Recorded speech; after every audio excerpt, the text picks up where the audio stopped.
Joel, chapter 1. The word of the Lord that came to Joel, son of Pethuel. Hear this, you elders. Listen, all who live in the land. Has anything like this ever happened in your days, or in the days of your forefathers? Tell it to your children, and let your children tell it to their children, and their children to the next generation. What the locust swarm has left, the great locusts have eaten. What the great locusts have left, the young locusts have eaten. What the young locusts have left, other locusts have eaten. Wake up, you drunkards, and weep. Wail, all you drinkers of wine. Wail because of the new wine, for it has been snatched from your lips. A nation has invaded my land, powerful and without number. It has the teeth of a lion, the fangs of a lioness. It has laid waste my vines and ruined my fig trees. It has stripped off their bark and thrown it away, leaving their branches white. Mourn like a virgin in sackcloth, grieving for the husband of her youth. Grain offerings and drink offerings are cut off from the house of the Lord. The priests are in mourning, those who minister before the Lord. The fields are ruined, the ground is dried up, the grain is destroyed. The new wine is dried up, the oil fails. Despair, you farmers, wail, you vine growers, grieve for the wheat and the barley, because the harvest of the field is destroyed. The vine is dried up, and the fig tree is withered. The pomegranate, the palm, and the apple tree, all the trees of the field, are dried up. Surely the joy of mankind is withered away. Put on sackcloth, O priests, and mourn. Wail, you who minister before the altar. Come, spend the night in sackcloth, you who minister before my God. For the grain offerings and drink offerings are withheld from the house of your God. Declare a holy fast.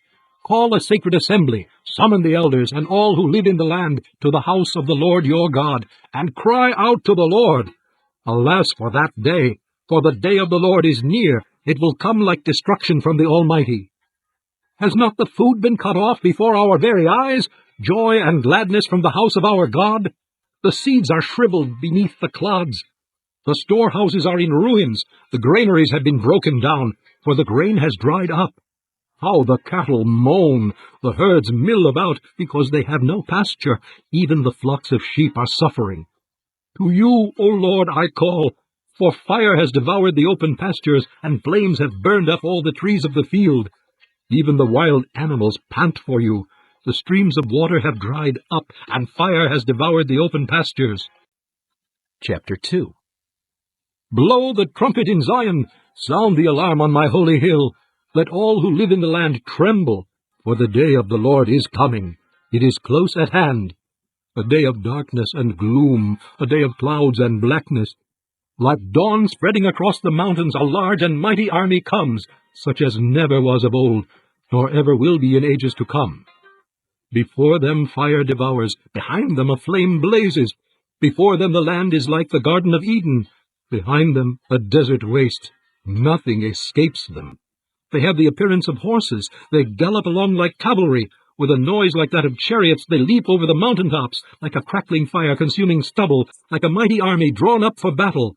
At the sight of them, nations are in anguish. Every face turns pale. They charge like warriors. They scale walls like soldiers. They all march in line, not swerving from their course. They do not jostle each other.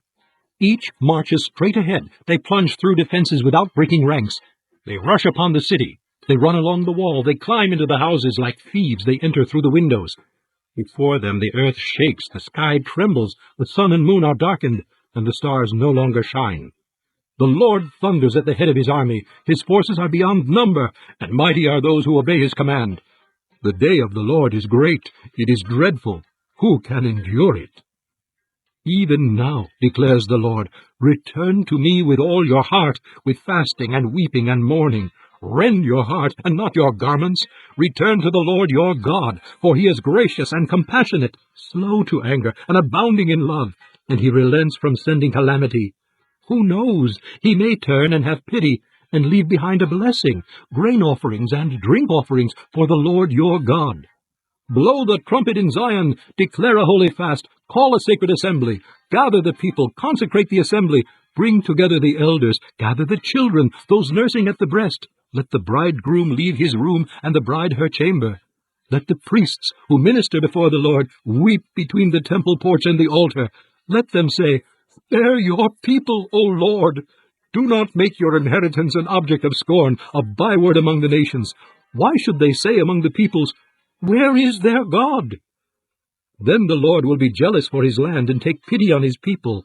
The Lord will reply to them, I am sending you grain, new wine and oil, enough to satisfy you fully.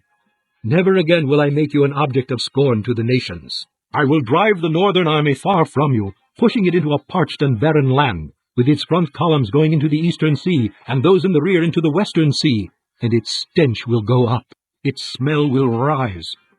Surely he has done great things. Be not afraid, O land. Be glad and rejoice. Surely the Lord has done great things. Be not afraid, O wild animals, for the open pastures are becoming green. The trees are bearing their fruit. The fig tree and the vine yield their riches. Be glad, O people of Zion. Rejoice in the Lord your God, for he has given you the autumn rains in righteousness.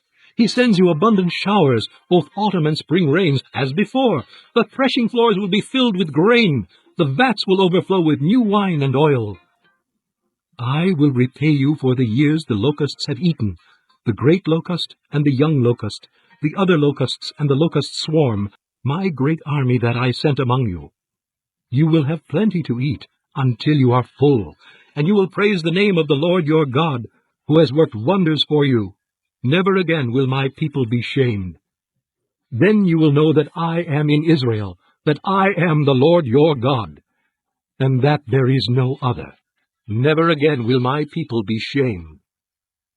And afterward I will pour out my Spirit on all people. Your sons and daughters will prophesy. Your old men will dream dreams. Your young men will see visions. Even on my servants, both men and women, I will pour out my Spirit in those days. I will show wonders in the heavens and on the earth, blood and fire and billows of smoke. The sun will be turned to darkness and the moon to blood, before the coming of the great and dreadful day of the Lord. And everyone who calls on the name of the Lord will be saved. For on Mount Zion and in Jerusalem there will be deliverance, as the Lord has said, among the survivors whom the Lord calls. This concludes Disc 46. Chapter 3. In those days and at that time, when I restore the fortunes of Judah and Jerusalem, I will gather all nations and bring them down to the valley of Jehoshaphat. There I will enter into judgment against them concerning my inheritance, my people Israel. For they scattered my people among the nations and divided up my land. They cast lots for my people and traded boys for prostitutes. They sold girls for wine, that they might drink. Now what have you against me, O Tyre and Sidon, and all you regions of Philistia? Are you repaying me for something I have done? If you are paying me back, I will swiftly and speedily return on your own heads what you have done. For you took my silver and my gold, and carried off my finest treasures to your temples. You sold the people of Judah and Jerusalem to the Greeks, that you might send them far from their homeland. See, I am going to rouse them out of the places to which you sold them, and I will return on your own heads what you have done. I will sell your sons and daughters to the people of Judah, and they will sell them to the Sabaeans, a nation far away. The Lord has spoken. Proclaim this among the nations. Prepare for war. Rouse the warriors. Let all the fighting men draw near and attack. Beat your plowshares into swords, and your pruning hooks into spears. Let the weakling say, I am strong. Come quickly, all you nations from every side, and assemble there. Bring down your warriors, O Lord. Let the nations be roused. Let them advance into the valley of Jehoshaphat. For there I will sit to judge all the nations on every side. Swing the sickle, for the harvest is ripe. Come, trample the grapes, for the winepress is full, and the vats overflow. So great is their wickedness. Multitudes, multitudes, in the valley of decision. For the day of the Lord is near in the valley of decision. The sun and moon will be darkened, and the stars no longer shine. The Lord will roar from Zion, and thunder from Jerusalem. The earth and the sky will tremble. But the Lord will be a refuge for his people, a stronghold for the people of Israel. Then you will know that I, the Lord your God, dwell in Zion, my holy hill. Jerusalem will be holy. Never again will foreigners invade her. In that day the mountains will drip new wine, and the hills will flow with milk. All the ravines of Judah will run with water. A fountain will flow out of the Lord's house, and will water the valley of acacias. But Egypt will be desolate, Edom a desert waste, because of violence done to the people of Judah, in whose land they shed innocent blood. Judah will be inhabited forever, and Jerusalem through all generations. Their blood guilt, which I had not pardoned, I will pardon. The Lord dwells in Zion.